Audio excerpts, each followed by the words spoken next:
Ian Hamilton's first love, who had left him 6 years ago, suddenly returned from abroad. She was now accompanied by a 5-year-old son.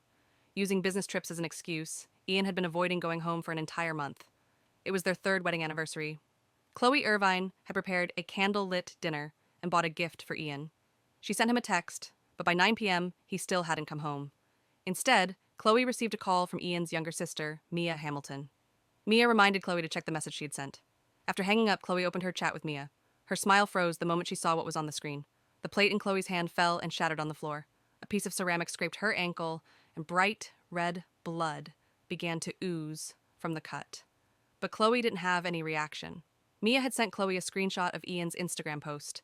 It showed that he had booked out the entire riverfront promenade and set off birthday fireworks, all for his first love, and their son Chloe bent down to pick up her phone and swiped through the screenshots one by one: the beach, the yacht, the fireworks, and the bouquets of roses. And there was her husband, holding a 4 or 5-year-old child in one arm. His other hand, still bearing their wedding ring, rested intimately on the waist of another woman. It was a set of beautiful, romantic photos captioned, "A blueberry cake I made with my own hands for the loves of my life." Even through the screen, the overwhelming affection felt almost tangible. Chloe's mind went blank. All thought seemed to shut down. Frantically, she checked Ian's Instagram, only to find it completely empty. She opened her mouth, but no sound came out. It was only then that she realized he had hidden his account from her. The screenshots shattered the last shred of hope she still held for Ian. Refusing to give up, she called him. When he didn't answer, she called again. After he hung up for the third time, she received a text from him with just one word: busy.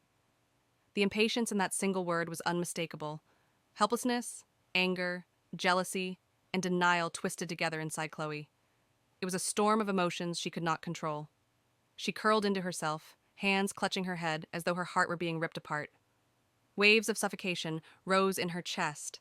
She grabbed fistfuls of her own hair and screamed out in raw frustration before finally breaking into heavy, wrenching sobs. Suddenly, there was a knock on the door. She struggled to her feet and opened it. Mia stared in shock at Chloe's disheveled appearance. "Chloe, are you okay?" Still tear-streaked and pale, Chloe simply shook her head. Mia stamped her foot in anger. "Chloe, let's go to the riverfront promenade to find Ian right now." Chloe took a slow breath to steady herself. "Mia, I can handle what's happening with Ian myself." Her mother had just undergone heart bypass surgery and was still in the hospital. Now was not the time for her to fall apart. By the time Mia left, it was already midnight. Chloe wandered through every corner of the house like a ghost. She and Ian grew up together.